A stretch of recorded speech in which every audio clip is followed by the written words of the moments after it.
এবার TikTok video ছেড়ে ড্যান্সের teacher হয়েছে ক্রিম আপা। সে এখন আর ক্রিম বিক্রি করে না, কারণ তিনি এখন প্রফেশনাল ড্যান্সার। সম্প্রতি টিকটক ভিডিওতে তার কোমর দুলিয়ে নাচার ভিডিওগুলো বেশ ভাইরাল হয়েছে। তবে তার এমন নতুন রূপ দেখে নেটিজেনদের অনেকেই চমকে গিয়েছে, কারণ ক্রিম আপা জন্ম থেকে ক্রিম বিক্রি করে আসছে এবং বিভিন্ন সময় তার বাচ্চাদের নিয়ে উল্টাপাল্টা কন্টেন্ট বানাতেন।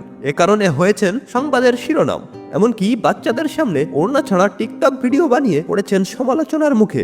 মূল কথা হচ্ছে তার লজ্জা শরম কিছুই নেই। আপনার মাঝে যদি লজ্জা শরম না থাকে, তাহলে আপনাকে দিয়ে সবকিছুই সম্ভব। ৪৫ বছর বয়সে এসেও এমন নাচানাচি আর খোলাপেলা পোশাক তারাই করে যাদের লজ্জা শরম একেবারে নেই বললেই চলে। ক্রিম আপার চেহারা দেখলে মনে হয় যেন আস্ত পাঙ্গাস মাছের মাথা। নেটিজেনদের সমালোচনা এড়াতে মাঝে মাঝে হুজুর সেজে ক্যামেরার সামনে ধরা দেন এই আপা। তবে অনেকের মনে একটাই প্রশ্ন, ক্রিম আপার ভিডিওতে তার স্বামীকে কেন দেখা যায় না? বেশিরভাগ সময় ভিডিওতে তার ছেলে মেয়েকেই বেশি দেখা যায় কেন? তাহলে ক্রিম আপার কি স্বামী নেই, নাকি তাকে তালাক দিয়েছে?